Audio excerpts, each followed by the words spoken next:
العالمين والصلاة والسلام على رسوله الكريم وآله وأصحابه أجمعين.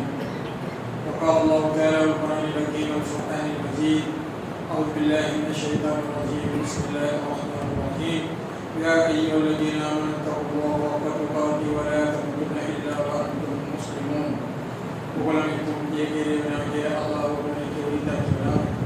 சாந்தியும் சமாதானமும் எம்பெருமானார் ரசூலுல்லாஹி ஸல்லல்லாஹு அலைஹி வஸல்லம் அவருடைய குடும்பத்தார்கள், அவர்களை பின்பற்றிய உத்தம சத்திய சஹாபாக்கள், தாபியீன்கள், தபூ தாபியீன்கள், மார்க்கறிவை இந்த உலகம் முழுவதும் காவல் செய்த இமாம்கள், இந்த மார்க்கத்தை நிலைநிறுத்துவதற்காக தங்களுடைய உயிரை தியாகம் செய்த சுகதாக்கள், அதற்காக போராடி கொண்டிருக்கிற ஜாதியர்கள், குறிப்பாக இங்கே துணிந்து இருக்கிற அனைவரின் மீதும் அல்லாஹ்வுடைய சாந்தியும் சமாதானமும் என்றென்றும் நிலைநிறுவனமாக ஆமீன்.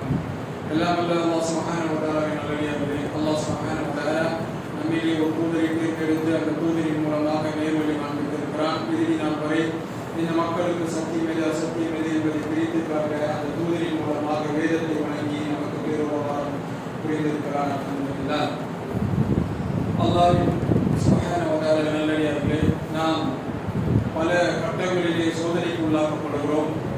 மனிதன் எப்பொழுதெல்லாம் சோதனைக்கு உள்ளாக்கப்படுகிறானோ அவன் எண்ணிக்கொள்ள வேண்டும் என்னவென்று சொன்னால், அல்லாஹ்வுக்கு மாறு செய்கிற ஒவ்வொரு மனிதனும் அல்லாஹ்வுக்கு நன்றி கெட்ட விஷயத்தை இந்த மனிதன் வெளிப்படுத்துகிற நேரங்களில் எல்லாம் அவன் சோதனைக்கு உள்ளாக்கப்படுவான். அல்லாஹ் சுப்ஹானஹு வ தஆலா இந்த மனிதனை பற்றி குர்ஆனிலே சொல்கிற நேரத்தில் மனிதன் மிகவும் நன்றி கெட்டவனாக இருக்கிறான், அவன் எங்கிருந்து வந்தான் என்பதை மறந்துவிட்டான், அவன் யார் என்பதை மறந்துவிட்டான் என்பதை அல்லாஹ் சுப்ஹானஹு வ தஆலா குர்ஆனிலே நமக்கு சுட்டிக்காட்டுவதை பார்க்கிறோம். ஆக மனிதன் அவனுடைய அல்லாஹ் சுப்ஹானஹு வ தஆலா அவனுக்கு அருள்கொடைகளை வழங்கி அவனுக்கு உயர்வுகளை தருகிற நேரத்தில் அவன் பணிந்து அல்லாஹ்வுக்கு நன்றி உள்ளவனாக இருக்க வேண்டும். மேலும் அல்லாஹ்வை அஞ்சக்கூடிய விஷயத்தில் இன்னும் அவன் அதிகமாக அல்லாஹ்வை அஞ்சக்கூடியவனாக இருக்க வேண்டும். ஆக பதவிகளும் அந்தஸ்துகளும் இந்த உலகிலே உயர்வுகள் கிடைக்கிற நேரங்களில் எல்லாம் அவன் அல்லாஹ்வை பயந்து பணிந்து சிறப்பாக்கி அவனை வணங்கி தன் நன்றி உணர்வை வெளிப்படுத்தி தன்னுடைய இயலாமையை வெளிப்படுத்த வேண்டும் என்பதை தான் அல்லாஹ் சுப்ஹானஹு வ தஆலா விரும்புகிறான். ஆனால் மாறாக மனிதன் அவனுடைய பதவி உயர்வுகளின் போதோ அல்லது அவனுடைய அந்தஸ்துகள் உயரும் போதோ ஏழ்மையிலிருந்து அவன் செல்வந்தனாகிற நேரங்களிலோ அவன் பழைய நிலைகளை மறந்துவிட்டு அல்லாஹ்வுக்கு நன்றி கெட்டவனாக அவன் ஆகிவிடுகிறான் என்பதையும் குர்ஆன் நமக்கு சுட்டிக்காட்டுகிறது. ஆக அல்லாஹ் சுப்ஹானஹு வ தஆலாவுக்கு நன்றியுடன் இருப்பதையே அல்லாஹ் சுப்ஹானஹு வ தஆலா விரும்புகிறான். அல்லாஹ் சொல்கிறான், நீங்கள் நன்றி செலுத்துவதெல்லாம் அது உங்களுக்காகவே தான். நீங்கள் நன்றி செலுத்துவதால் அல்லாஹ்வினுடைய புகழ் மீண்டும் உயர்ந்து 90லிருந்து 100 போவதில்லை. அல்லாஹ்வுடைய புகழ் 100லே தான் இருக்கும். அல்லாஹ்வுடைய புகழ் முழுமையானதுதான். அடியான் புகழ்வதால் இன்னும் அவனுடைய புகழ் உயரப் போவதும் இல்லை. அடியான் புகழாமல் விட்டு விடுவதால் அல்லாஹ்வுடைய புகழ் ஒன்றும் குறைந்து விடுவதில்லை. அல்லாஹ் சொல்கிறான், நீங்கள் நன்றி செலுத்துவது அது உங்களுக்கான நன்றி செலுத்துவது, உங்களுக்கான நன்மைதான். நான் அதை உங்களுக்கு அதிகப்படுத்தி தருவேன் என்று அல்லாஹ் சொல்றான். அல்லாஹ் சுப்ஹானஹு வ தஆலா மனிதன் நன்றி உள்ளவனாக இருக்க வேண்டும் என்பதையே குர்ஆன் நமக்கு கற்பிக்கிறது. ஆக அவன் நன்றி கெட்டவனாகவும் இருக்கிறான் என்பதை குர்ஆன் நமக்கு சொல்வதை பார்க்கிறோம். அல்லாஹ் சுப்ஹானஹு வ தஆலா சூரா அல்-அஹ்ஸாபிலே சில விஷயங்களை பட்டியலிட்டு சொல்கிறான். குதிரல் இன்சான மஅக்ஃபா, இந்த நன்றி கெட்ட மனிதன் எவ்வளவு நன்றி மறந்தவனாக இருக்கிறான். அல்லாஹ் சொல்றான், குதிரல் இன்சான மஅக்ஃபா, அவன் அல்லாஹ்வுக்கு நன்றி கெட்ட மனிதனாக இருக்கிறான். எந்த அளவுக்கு நன்றி மறந்தவனாக இருக்கிறான். மின் ஐ ஷைஇன் خلق, அவன் எங்கிருந்து படைக்கப்பட்டான் என்பதை மறந்துட்டான். அவன் இன்றைக்கு நாம் பார்க்கிறோம், அவன் ஒரு உயர்ந்த அந்தஸ்துக்கு வந்துவிட்டான் என்று சொன்னால் பழைய எல்லா விஷயங்களையும் மறந்து விடுகிறான். பழைய நிலைகளிலே இருந்து அவனுக்கு அது சுட்டி காட்டப்பட்டால், அவன் எங்கிருந்து வந்தாய் என்பதை அவனுக்கு சுட்டி காட்டப்பட்டால் அவன் அதை மறுக்கிறான் என்பதை பார்க்கிறோம். இப்போ இதில் பல உதாரணங்களை நாம் சொல்ல முடியும். அது சூரா அல்லாஹ் குர்ஆனிலே சுட்டி காட்டுகிற ஹாரூனாக இருக்கட்டும், அதே போல ரசூல் ஸல்லல்லாஹு அலைஹி வஸல்லம் சொல்கிற 3 மனிதர்களை அல்லாஹ் சோதித்தானே, அந்த 3 மனிதர்களுடைய வரலாறை நீங்கள் எடுத்துக்கொண்டாலும் சரி, அவருடைய முந்தைய விஷயத்தை சுட்டி காட்டினால் இல்லையா, இன்னாருடைய மகன் இன்னார் தான் இப்படிதான் இருந்தான், அப்படிலாம் இல்லை, நாங்கள் பரம்பரையா ராஜராஜ சோழன் சொன்னார் என்று சொல்லிவிடுவார். ஆக இதே தான் அல்லாஹ் சுப்ஹானஹு வ தஆலா என்ன சொல்கிறான் என்று சொன்னால், சுட்டி அவன் பழைய நிலையை மறந்து விடுகிறான். மின் ஐ ஷைஇன் மின் خلق, அவன் எங்கிருந்து படைக்கப்பட்டான். மின் நூத்ஃபத்தின் خلقه فقدر, ஒரு துளி இந்திரிய துளியிலிருந்து அவன் படைக்கப்பட்டான் என்பதை அல்லாஹ் சுப்ஹானஹு வ தஆலா சுட்டி காட்டுகிறான். இப்படி அற்பமான ஒரு இந்து துளியிலிருந்து வந்தவன் தான். இப்படி ஒரு அற்ப இந்து துளியிலிருந்து வெளிப்பட்ட மனிதன் என்ன செய்கிறான் என்று சொன்னால், அவன் தான் எங்கிருந்து படைக்கப்பட்டோம், எவ்வாறு படைக்கப்பட்டோம் என்பதை மறந்து அல்லாஹ்வுக்கு அவன் நன்றி கெட்டவனாக இருக்கிறான். சும்ம சபீல யஸ்ஸரா, இப்படி வெறும் ஒரு அற்ப விந்துத்துளிலிருந்து வெளிப்பட்டவனை ஃபகத்தரா, கத்தரா என்று சொன்னால் விதிப்படி அமைப்பது என்று அர்த்தம். அரபியிலே கத்தரா என்று சொன்னால் அவனை எவ்வாறு செவ்வையாக ஆக்க வேண்டுமோ, ஒரு மனிதனை எவ்வாறு படைக்க வேண்டுமோ என்பதை அல்லாஹ் விதித்திருந்தாலும் அந்த விதிப்படி அவனை நாம் உண்டாக்கினோம். சும்ம சபீல யஸ்ஸரா, பின் அவனுக்கு நாம் என்ன செய்தோம் என்று சொன்னால் அவனுடைய வழியை அவனுக்கு நாம் எளிதாக்கிறோம். சும்மா ஃபஅக்பரா, பின் அவனை மரணிக்க செய்து நாம் என்ன செய்கிறோம், அவனை கபரிலே நாம் அடக்குகிறோம். அப்ப அல்லாஹ் சுப்ஹானஹு வ தஆலா அந்த மனிதனுடைய ஒட்டுமொத்த வாழ்க்கையுமே இந்த 5 வசனங்கள் அடங்கிட்டான். யார் நீ, எங்கிருந்து வந்தாய், ஒண்ணுமே இல்லை, நீ ஒரு அற்ப வெறும் ஒரு சொட்டு விந்து துளியிலிருந்து வந்த நீ அல்லாஹ் சுப்ஹானஹு வ தஆலா ஃபகத்தர, உன்னை அவன்தான் உருவாக்கினான். உன்னை எவ்வாறு வடிவமைக்க வேண்டும் என்று அல்லாஹ் முடிவு செய்தானோ அப்படி அந்த விதிப்படி அல்லாஹ் உன்னை உண்டாக்கினான். சும்ம சபீல யஸ்ஸரா, உன்னுடைய வாழ்க்கையின் வழிகளை அவன்தான் ஏற்படுத்தினான். எப்படி வாழ வேண்டும், என்ன செய்ய வேண்டும், உனக்கு என்னென்ன இந்த உலகத்தில் உண்டு என்பது எல்லா விஷயங்களையும் அவன்தான் உனக்கு லேசாக்கினான். அவன்தான் அந்த வழிகளை ஏற்படுத்தினான். இப்படி எல்லா வழிகளையும் ஏற்படுத்தி இந்த வாழ்க்கையில் தான் நீ உயர்வு தாழ்வுகளை சந்திக்கிறாய். இப்படி உயர்வுகளையும் இதையும் சந்திக்கிற நீ இங்கே நிரந்தரமாக இருக்கிறாய் என்றால் சும்மா அக்பரா, நீ உன்னை நான் மரணமடையும் செய்கிறேன், மீண்டும் நீ கபருக்கும் செல்லக்கூடியவனாக இருக்கிறாய். ஒண்ணுமே இல்லை, எங்கிருந்து வந்தாயோ ஒன்றும் இல்லாமல் வந்த நீ ஒன்றும் இல்லாமல் போக போகிறாய். ஆக இந்த மனித வாழ்க்கையில் நீ என்ன செய்யற, பெருமை இருக்கிற, நீ அல்லாஹ்வை மறந்து நன்றி கெட்டவனாக இருக்கிறார் என்ற விஷயத்தை அல்லாஹ் சுப்ஹானஹு வ தஆலா இந்த வசனங்களிலே நமக்கு சுட்டிக்காட்டுகிறார். ஒவ்வொரு குர்பானிலும், ஒவ்வொரு ஜும்மாவுடைய தொழுகைக்கு பின்னாலும் அல்லது ஒவ்வொரு ஈதுடைய தொழுகைக்கு பின்னாலும் ஓதப்படுகிற சப்பி இஸ்ம ரப்பிகல் அலா என்ற சூரா, அது ஏன் ரசூல் ஸல்லல்லாஹு அலைஹி வஸல்லம் பிரதானமாக அதை ஓதி இருக்கிறார்கள் என்ற விஷயத்தை என்றைக்காவது நாம் சிந்தித்து இருக்கிறோமா? அதிலே நீங்கள் படித்து பாருங்கள். இதே சம்பவங்களை, இந்த விஷயத்தை அல்லாஹ் சுப்ஹானஹு வ தஆலா அந்த சூராவிலும் கருப்பொருளாக சொல்வார். நாம் விதிப்படி அமைத்தோம், இந்த மனித விஷயங்கள் அல்லாஹ் ஒன்றுமே இல்லாமல் போகிறது என்பதை எல்லாம் அல்லாஹ் சுப்ஹானஹு வ தஆலா அந்த விஷயத்தில் சொல்றார். அந்த சூரா முடிகிற சமயத்திலும் அல்லாஹ் சுப்ஹானஹு வ தஆலா சொல்றார். என்ன சொல்றார் என்று சொன்னால், நீ இவ்வளவு உபதேசங்கள் உங்களுக்கு சொல்லப்படுகிறது, ஆனால் நீங்கள் என்ன செய்கிறீர்கள் என்று சொன்னால், நீங்கள் மீண்டும் இந்த ஹயாத்து துன்யா, நீங்கள் இந்த அற்பமான இந்த உலக வாழ்க்கையை தேர்ந்தெடுத்துக் கொள்கிறீர்கள். ஆனால் எது ஹைரானது, சொர்க்கம் தான், அல்லாஹ்வுடைய மறுமை தான், அல்லாஹ்வுடைய திருப்தி தான் சரியானது என்பதை நான் உங்களுக்கு சொல்லிட்டேன். ஆனாலும் நீங்கள் உலக வாழ்க்கையை தேர்ந்தெடுத்துக் கொள்கிறீர்கள். அல்லாஹ் சொல்கிறான், சுஹுஃபி இப்ராஹீம் வ மூஸா. இந்த விஷயம் இப்பொழுது குர்ஆனிலே மட்டும் சொல்லப்படல. எது மறுமைதான் சிறந்ததப்பா, உலகம் சிறந்ததல்ல, உலக வாழ்க்கை ஒன்றும் இல்லை, வீண் விளையாட்டும் என்பதை நாம் எப்பவுமே சொல்லினோம். சுஹுஃபி இப்ராஹீம் வ மூஸா, இப்ராஹிமுடைய மூஸா அலைஹிஸ்ஸலாத்து வஸலாமுடைய சுஹுஃபிலும் இதுதான் சொல்லப்பட்டிருக்கிறது. எது மறுமைதான் சிறந்தது, இந்த துன்யா வாழ்க்கை சிறந்தது இல்லைன்னு குர்ஆன்ல புதுசா சொல்லப்பட்டது இல்ல.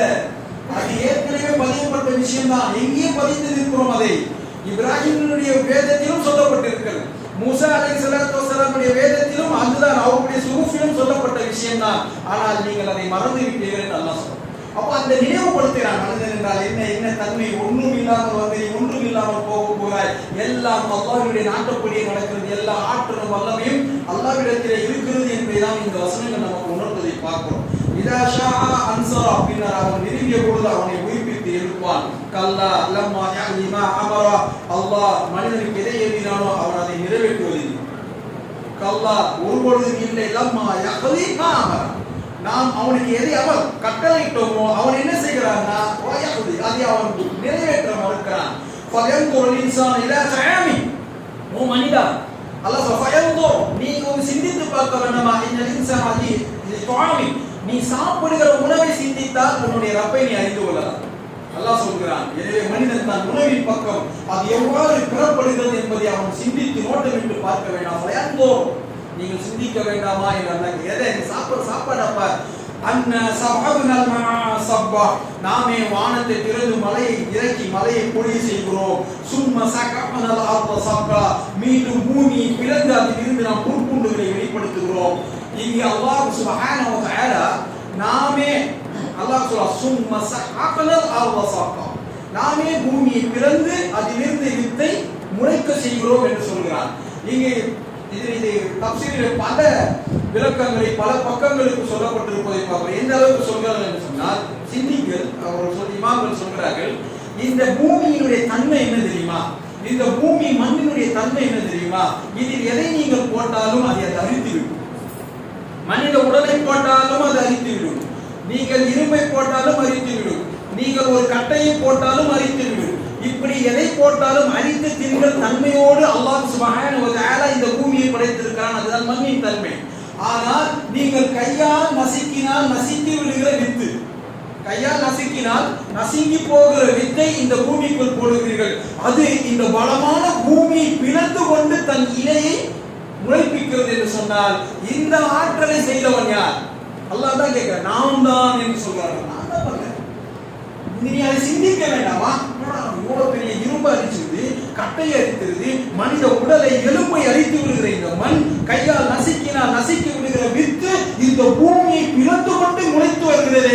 இது எவ்வாறு வந்தது என்று நீங்கள் சிந்திக்க வேண்டாமா? அல்லாஹ் சஸும் மஸகாத்துனா வஸக்கா, நாமே அதை பிளந்து அதிலிருந்து நாம் முளைப்பிக்கிறோம். ஃபஅன்பத்னா ஃபீஹா அப்பா, அதிலிருந்து அந்த வித்தை முளைப்பிக்க செய்கிறோம். வகினபா வஹுல்பா, திராட்சைகளின் புற்பூண்டுகளையும், வஸைத்தூனம் வநஹ்லா, அதே போல் சைத்தூன் ஒலிவா மரங்களையும் பேரிக்கங்களையும், வஹதாயிக ஹுல்பா, அடர்ந்த தோட்டங்களையும், இவைகளெல்லாம் பூமி உண்டாக்கி இருக்கிறது. இது யாரால் என்று சொன்னால் அல்லாஹ் சுப்ஹானஹு வ தஆலா சொல்கிறான், என்ன நான் தான் செய்தேன்.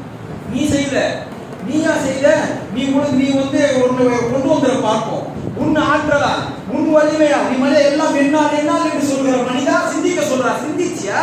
நீ தட்டுல இருக்கிற அந்த சாப்பாடு, அந்த நெல், அந்த அரிசி எவ்வாறு உருவாக்குது? யார் உருவாக்கியது? அதை நீ உழைத்ததா? நீ விளைச்சல் போட்டதா? நீ உழுது விட்டதால் மட்டும் அது வந்து விட்டதா? பூமிக்குள்ளால் அதை பிளந்து முளைப்பிக்கும் கட்டளை யாரிட்டா? அந்த பூமிக்கு அந்த ஆற்றலை யார் தந்தா? எதையும் அழித்து விடுகிற இந்த பூமிக்கு வித்தை அழிக்க கூடாது என்ற ஆற்றலை யார் கொடுத்தா? அல்லாஹ் சொல்றானா. ஆக இந்த எல்லா ஆற்றலும் அல்லாஹ்விடத்தில் இருக்க. ஆனால் மனிதா, நீ எதற்காக பெருமை இருக்கிற? நீ எங்கிருந்து இந்த பெருமைக்கு உண்டானா? ஏன் நீ அல்லாஹ்வுக்கு நன்றி கெட்டவனாக இருக்கிறாய் என்று அல்லாஹ் சுப்ஹானஹு வ தஆலா கேட்கிறான். ஃபைதா ஜாஅத் ஸாஹா, மறுமை நாள், யுக முடிவு நாள் வருகிற அந்த நேரத்தில், காதுகளை செவிடாக்கும் அந்த பெரும் சத்தம் நிகழ்கிற நேரத்தில், யௌம ஃபிர்ருல் மர்உ மின் அஹீ, அந்நாளில் மனிதன் விரண்டோடுவான் சகோதரனை விட்டு. இங்க எல்லாம் பெருமை அளிக்கிற மனிதா, எல்லாம் என்னால் தான், நான் செய்தேன், நான் செய்தேன், இது நடந்தது என்னால், அது நடந்தது என்னால், இது நடந்தது என்னால் என்று எல்லா நேரங்களிலும் தன்னை முற்படுத்துகிற மனிதா, யௌம ஃபிர்ருல் மர்உ மின் அஹீ, நீ நாளை மறுமை நாளில் அல்லாஹ் சுப்ஹானஹு வ தஆலா அந்த பயங்கரமான நிகழ்வின் போது நீ உன் சகோதரனை விட்டு விரண்டோடுவாய். வ உம்மிஹி வ அபி, உன் தாயை விட்டு விரண்டோடுவாய். உன்னுடைய தகப்பனை விட்டு விரண்டோடுவாய். வ ஸாஹிபதி வ பனி, தன் மக்களை விட்டும் தன் மனைவி விட்டும் நீ விரண்டோடுவாய். இப்படிப்பட்ட பயங்கரமான நாளில் உன்னால் ஒன்றுமே செய்ய, எல்லாம் செய்ய முடியும். நீ இங்க சொன்னீங்க, அங்க ஒன்னால் ஒன்றுமே முடியாது. எல்லாம் சாதிக்க முடியும், எல்லாம் செய்ய முடியும் என்ற மனிதா, நீ நாளை அந்த பயங்கரமான நாளில் என்ன செய்ய முடியும்? ஒன்றுமே செய்ய முடியாத கையாலாகாத தனத்திலே நீ அங்கே நிற்பாய். இன்னொரு சூறாவிலே அல்லாஹ் சொல்கிறான், இந்த மனிதன் இந்த உலகத்தில் 2 விஷயங்கள் இருந்தால், 2 விஷயங்கள் கைவர பெற்றால் எதையும் செய்து விடலாம் என்ற மமதையிலே இந்த மனிதன் இருக்கான். ஒன்று செல்வம், இன்னொன்று ஆட்சி அதிகாரம். பணம் இருந்தால் போதும், என்ன வேணா சாதிக்கலாம். அது இருந்தா போதும், என்ன எல்லாத்தையும் செஞ்சிடலாம், ஒன்றும் பிரச்சனை இல்லை. இன்னும் அதோட ஆட்சியும் அதிகாரமும் சேர்ந்து விட்டால், அவன் நடந்து வந்தால் 10 பேர் பந்தோபஸ்து அவன் காரை திறக்க 40 பேர், அவன் காருக்கு பின்னால் ஓடுவதற்கு 20 பேர். இப்படி எல்லாம் பார்த்த மாயிலே அவன் நினைக்கிறான், நாம் கட்டளையிட்டால் எதை ஒன்றையும் நிறைவேற்றுவதற்கு இங்கே பல பேர் இருக்கிறார்கள், ஆக எதையும் நம்ம சாதிக்க முடியும் என்று மனிதன் எண்ணுகிறான். ஆக பணமும் அவனோட அதிகாரமும் சேர்ந்து விட்டால் இந்த உலகத்தில் சாதிக்க முடியாதது ஒன்றுமில்லை என்கிற மனிதன், இந்த மனிதனுடைய இயலாமையை தான் அல்லாஹ் சொல்கிறார். நாளை மறுமையிலே அவன் அந்த மனிதனுடைய நிலையிலே, மறுமையில் அந்த மனிதன் நிற்கிற அந்த நேரத்தில் அந்த மனிதன் புலம்போதை அல்லாஹ் சுப்ஹானஹு வ தஆலா குர்ஆனிலே பதிவு செய்கிறான். அந்த மனிதன் சொல்வான், எந்த மனிதன் பணம் இருந்தால் சாதிக்க முடியும் என்று சொன்னாலும், எந்த மனிதன் ஆட்சியும் அதிகாரமும் இருந்தால் போதும் சாதிக்க முடியும் என்று சொன்னாலும், அந்த மனிதனின் வாயில் இருந்து வருகிற வார்த்தை அல்லாஹ் சுப்ஹானஹு வ தஆலா குறிப்பிடுகிறான். குர்ஆனில் என்ன சொல்கிறான்? அந்தோ என்னுடைய செல்வம், நான் சம்பாதித்த என்னுடைய செல்வம் இன்று எனக்கு பயன் தரவில்லையே. மாகினி அன்னி மாலியா வ خلق عني சுல்தானியா, அந்தோ என் செல்வம் எனக்கு பயன் தரவில்லையே. خلق عني சுல்தானியா, என் ஆட்சியும் அதிகாரத்தையும் அல்லாஹ் ஹலாக்காக்கி விட்டான், அழித்து விட்டானே. அவன் என்ன சொல்வான்? என்ன சொல்கிறான் மனிதன்? என் செல்வம், இதை வைத்து எதையும் செய்வேன் என்று எண்ணினேன். ஆனால் மறுமையில் அந்த மனிதன் சொல்கிறான், அன்னி மாலியா முடிச்சு ஒண்ணுமே இல்லை. அல்லாஹ் சொல்றான் அன்னி சுல்தானியா, கை தட்டினால் 10 பேர் ஓடி வந்து சேவகம் செய்த ஆட்சி அதிகாரத்தை பெற்றிருந்த மனிதா, இன்றைய நாளில் உன் ஆட்சி அதிகாரங்களை அல்லாஹ் அழித்து விட்டான், எதுவும் செய்ய முடியவில்லையே, எல்லாம் போய்விட்டதே என்று அல்லாஹ் சுப்ஹானஹு வ தஆலாவுடைய அந்த நாளில் மறுமையிலே நிற்கிற அந்த நேரத்தில் அல்லாஹ்வுக்கு முன்னால் அவன் தன் கையாளாத தனத்தை அவன் வெளிப்படுத்துவான் என்பதை தான் அல்லாஹ் சுப்ஹானஹு வ தஆலா சொல்லி காட்டுகிறான். ஆக எல்லா நேரங்களிலும் மனிதா நீ ஒரு அடிமை என்பதை மறந்து விடாது, மனிதா நீ ஒரு இயலாதவன் என்பதை மறந்து விடாது. எல்லா ஆற்றல்களும் அல்லாஹ் சுப்ஹானஹு வ தஆலாவுக்கு மாத்திரம்தான். அவனுக்கு நன்றி செலுத்துகிற நாளெல்லாம் அல்லாஹ் சுப்ஹானஹு வ தஆலா அதை நமக்கு அதிகப்படுத்தி தருவான். எந்த சந்தர்ப்பத்தில் எந்த சூழ்நிலையில் மனிதன் தன் விஷயத்தை பிரதானமாக்கி என்னால் தான் நடந்தது என்ற பெருமைக்கு உள்ளாகிறானோ, எந்த அந்த நேரத்தில் அவன் அல்லாஹ்வுக்கு நன்றி செலுத்துவதை மறக்கிறானோ, அந்த நேரங்களில் எல்லாம் அல்லாஹ் சுப்ஹானஹு வ தஆலா அவனை அல்லாஹ் இந்த உலகில் நாளை மறுமையில் இழிவுபடுத்துவான். யார் பெருமை அளிக்கிறார்களோ, யார் அல்லாஹ்வுக்கு நன்றி செலுத்துவதை விட்டு தூரமாகுகிறார்களோ அவர்களுடைய நிலை என்ன? இவ்வுலகிலும் அவர்கள் இழிவை சந்திப்பார்கள், நாளை மறுமையிலும் அவர்கள் இழிவை சந்திப்பார்கள் என்பதிலே எந்த சந்தேகமும் இல்லை. ஆக அல்லாஹ் சுப்ஹானஹு வ தஆலா எதை கொண்டு நமக்கு அல்லாஹ் தந்திருக்கிறான், அந்த தந்திருப்பதற்காக நன்றி செலுத்துவதற்கு நமக்கு என்ன இல்லை, காலம் முழுவதும் நன்றி செலுத்தினாலே அதுவே போதுமானது, அதுவே போதாது. அதுவே அல்லாஹ் சுப்ஹானஹு வ தஆலா நம் மீது கொடுத்திருக்கிற உபகாரத்திற்கு நாம் நன்றி செலுத்துதல் என்பதே நமக்கு கொடுக்கப்பட்டிருக்கிற ஆயுள் முழுவதும் நன்றி செலுத்தினாலும் போதாது. ஆனால் மனிதன் அல்லாஹ் சுப்ஹானஹு வ தஆலாவுக்கு நன்றி கெட்டவனாகவே இருக்கிறான். அல்லாஹ் சொல்லுங்க, அது அல்லாஹ் சுப்ஹானஹு வ தஆலா குர்ஆனிலே பதிவு செய்கிறான். ஆனால் அல்லாஹ் சுப்ஹானஹு வ தஆலா நன்றி உள்ள அடியார்கள் யார் அல்லாஹ்வுக்கு நன்றி செலுத்துவதை மறந்து விடவில்லையோ, பதவி உயர்வுகள் வரும்பொழுது, அவர்கள் அந்தஸ்தால் உயர்த்தப்படும் பொழுது, இந்த உலகத்தில் அவர்கள் பாராட்டுகளுக்கு உள்ளாகும் பொழுதும் அவர்கள் செய்த காரியம் என்ன தெரியுமா? அல்லாஹ் அவருக்கு முன்னால் சிறப்படைந்தது, அல்லாஹ்வுக்கு முன்னால் சரணடைந்தது, அதனால் தான் அவர்கள் சிறப்பு பெற்றார்கள் என்பதையும் அல்லாஹ் சுப்ஹானஹு வ தஆலா குர்ஆனிலே நமக்கு சொல்லி காட்டுகிறான். ஆக இந்த ஆயத்துகள், இந்த வசனங்கள் நமக்கு எதை சுட்டி காட்டுகிறது என்று சொன்னால், ஒருபொழுதும் பெருமை அடிக்காதீர்கள், ஒருபொழுதும் தற்பெருமைக்குரியவர்களான மனிதர்கள் நீங்கள் இல்லவே இல்லை. அல்லாஹ்வுக்கு முன்னால் நீங்கள் அடிமைகள் தான், அல்லாஹ்வுக்கு முன்னால் நீங்கள் ஒன்றுமில்லாதவர்கள் தான். எப்பொழுதுமே நீங்கள் அல்லாஹ்விற்கு நன்றி செலுத்தக்கூடிய அடியார்களாகவே இருங்கள். ஒருபொழுதும் தற்பெருமை அடித்து விடாதீர்கள். அப்படி அடித்தால் இந்த உலகிலும் நாளை மறுமையிலும் நீங்கள் இழிவுக்குள்ளாக்கப்படுவீர்கள் என்பதுதான் அல்லாஹ் சுப்ஹானஹு வ தஆலா இந்த வசனங்களின் மூலம் நமக்கு சுட்டி காட்டுகிறான். ஆக அல்லாஹ்வுக்கு அதிகமாக நன்றி செலுத்துகிற, எப்பொழுதும் எந்த சந்தர்ப்பத்திலும் எந்த சூழலிலும் அல்லாஹ்வுக்கு நன்றி கெட்ட மனிதனாக நாம் இருந்து விடவே கூடாது. அல்லாஹ்வுக்கு நன்றி செலுத்துகிற மனிதனாகவே இருக்க வேண்டும். அப்படி நன்றி செலுத்துவதென்றால் என்ன, எந்த சூழலில் எப்படிப்பட்ட நிலையில் நன்றி செலுத்தக்கூடியவர்களாக நாம் இருக்க வேண்டும் என்பதையும் அல்லாஹ் சுப்ஹானஹு வ தஆலா குர்ஆனிலே நமக்கு பதிவு காட்டுகிறான். நபிமார்கள் அவ்வாறு தான் இருந்தார்கள், நல்லவர்கள் அவ்வாறு தான் இருந்தார்கள் என்பதையும் அல்லாஹ் சுப்ஹானஹு வ தஆலா குர்ஆனிலே நமக்கு சுட்டி காட்டாமல் இல்லை. அவ்வாறு அல்லாஹ் சுப்ஹானஹு வ தஆலாவுக்கு நன்றி செலுத்தி அந்த அடியார்களுடைய விஷயங்களையும் அல்லாஹ் குர்ஆனிலே பதிவிட்டு இருக்கிறான். ஆக நன்றி செலுத்துகிற அந்த அடியார்களுடைய பண்புகளை அல்லாஹ் நமக்கு தர வேண்டி துஆ செய்தவனாய் அந்த நன்றி செலுத்துதல் எவ்வாறு இருந்தது, அவர்கள் எவ்வாறு அல்லாஹ்வுக்கு முன்னால் சிரமப்பட்டார்கள், எவ்வாறு அல்லாஹ்வுக்கு முன்னால் தங்களை தாழ்த்தி கொண்டார்கள் என்பதை அல்லாஹ் சொல்கிறான். இன்ஷா அல்லாஹ் அதை என்னுடைய இரண்டாவது உரையில் நான் சொல்கிறேன். அல்ஹம்துலில்லாஹி ரப்பில் ஆலமீன்.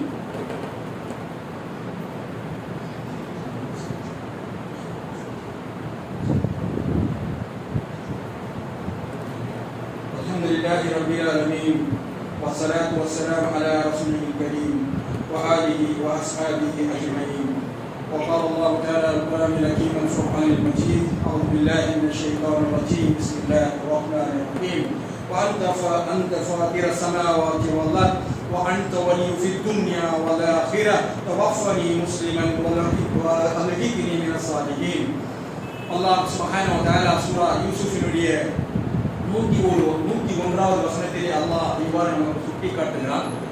என்னென்று சொன்னால், யூசுப் அலைஹிஸ்ஸலாத்து வஸ்ஸலாம் கிணற்றிலே போடப்பட்டு யாரும் எந்த துணையும் இல்லாத ஒரு அனாதையாக யூசுப் அலைஹிஸ்ஸலாத்து வஸ்ஸலாம் அந்த பிரயாண கூட்டத்தின் மூலமாக அவர்கள் கிணற்றிலிருந்து எடுக்கப்பட்டு மிஸ்ரிலே ஒரு அடிமையாக விற்கப்பட்டு, அந்த அடிமையாக விற்கப்பட்ட அவர் அந்த மிஸ்ரினுடைய அஜீஸ், மிகவும் அமைச்சராக இருந்த எல்லா பொறுப்புகளின் தலைமை பொறுப்பில் இருந்த அந்த அஜீஸினுடைய இல்லத்திலே வளர்ந்து ஒரு ஃபித்னாவிலே சிக்கி மிக பெரும் இன்னலுக்கு உள்ளாகி ஒரு அவப்பெயருக்கு உள்ளாகி அதை தூய்மைப்படுத்துவதற்காக சிறைச்சாலைக்கு சென்று தன் தூய்மையை நிறைவேற்றி இத்தனை போராட்டங்களுக்கு பின்னால் அல்லாஹ் சுப்ஹானஹு வ தஆலா அவருக்கு அந்த மிஸ்ரினுடைய பதவி அல்லாஹ் அளிக்கிறான். ஆக எவ்வளவு பெரிய சோதனை!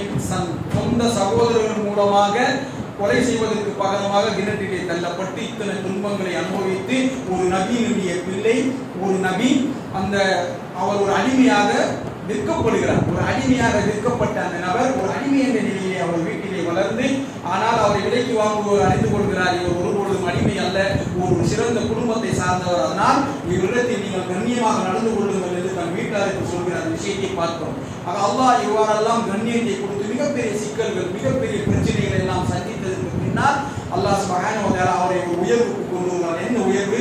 அந்த மிஸ்ர் என்ற அந்த நாட்டினுடைய மிகப்பெரிய அந்த அஜீஸ் என்கிற பதவியை இப்பொழுது யூசுப் அலைஹிஸ்ஸலாத்து வஸலாமுக்கு அல்லாஹ் தருகிறார்.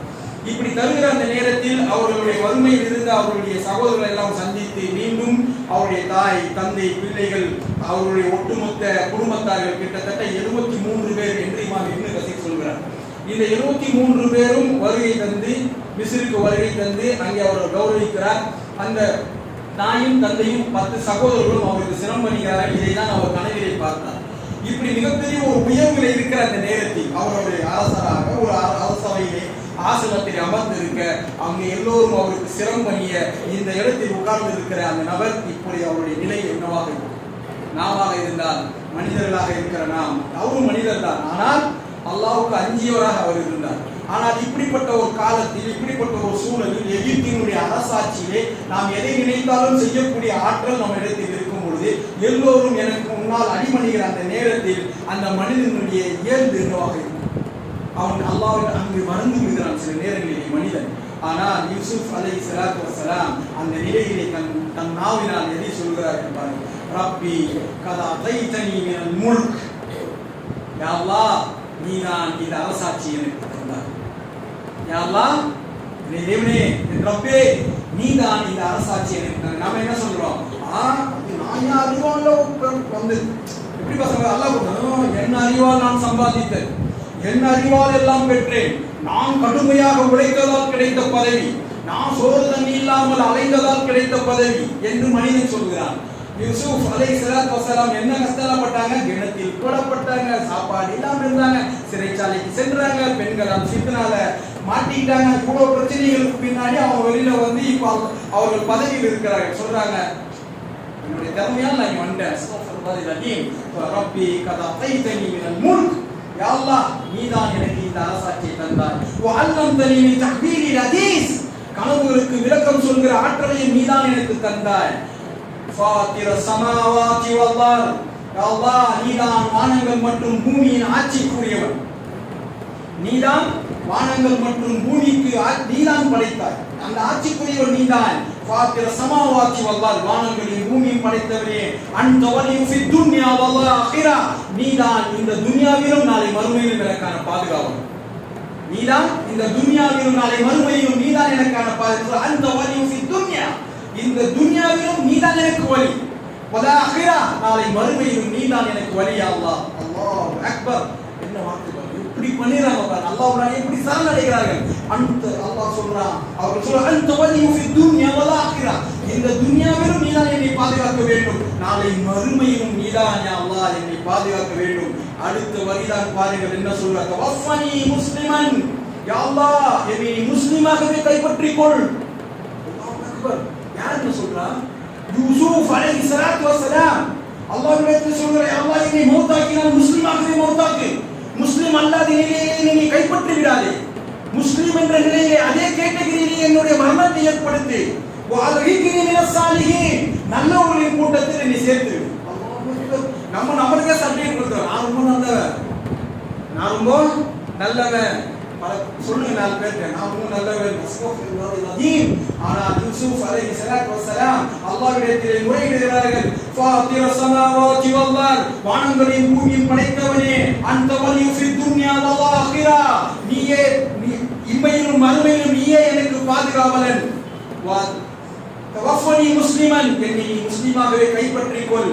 வல்ஹிக்னி மினஸ் சாலிஹீன், என்னை சாலிஹீன்களிலே ஒருவராக நீ சேர்த்து விடு என்ற பிரார்த்தனையை அல்லாஹ்வுக்கு முன்னால் சமர்ப்பித்து தன் அடிமைத்தனத்தை நான் அல்லாஹ்வுக்கு கட்டுப்பட்டவன், அல்லாஹ்தான் எல்லா ஆற்றல்களையும் உடையவன் என்பதை அல்லாஹ் சுப்ஹானஹு வ தஆலாவுக்கு முன்னால் நிரூபித்து காட்டிய அந்த விஷயத்தை அல்லாஹ் சுப்ஹானஹு வ தஆலா குர்ஆனிலே நமக்கு பதிவிட்டு சொல்கிறான். ஆக நாம் பதவியால் உயரும்போது, அந்தஸ்தால் உயரும்போது, அது ஏதோ ஒரு வகையில் அல்லாஹ் நமக்கு நலவுகளை நாடும் பொழுது நம்மளுடைய விஷயமும் நம்மளுடைய நாவும் என்ன சொல்லணும்? அன்த ஃபாத்திர ஸமாவாதி வல் அர்த், நீதான் வானங்களையும் பூமியையும் படைத்தாய். அந்த வலியு ஃபி துன்யா வல் ஆখিরা, யா அல்லாஹ் நீதான் இந்த உலகத்திலும் மறுமையிலும் எனக்கு பாதுகாவலன். நீ என்னை எப்படி எந்த நிலையில் நீ என்னை கைப்பற்றிக் கொள், என்னை முஸ்லீமாக கைப்பற்றிக் கொள், என்னை நல்லவர்களில் ஒருவனாய் ஆக்கிவிடு என்கிற இந்த துவா நம்முடைய தொழுகையில் நாம் ஒவ்வொரு பக்தியிலும் செய்ய வேண்டிய ஒரு துவாவாக இருக்கிறது. எல்லா நேரங்களிலும் எல்லா சந்தர்ப்பத்திலும் நம் நன்றி உணர்வை இதை கொண்டு வெளிப்படுத்தக்கூடியவர்களாக அல்லாஹ் சுப்ஹானஹு வ தஆலா நம்மை ஆக்கியவர்கள் வேண்டி துவா செய்தவராக என்பதை நிறைவு செய்கிறேன். வாகிரு தாவானா அல்ஹம்துலில்லாஹி ரப்பில் ஆலமீன்.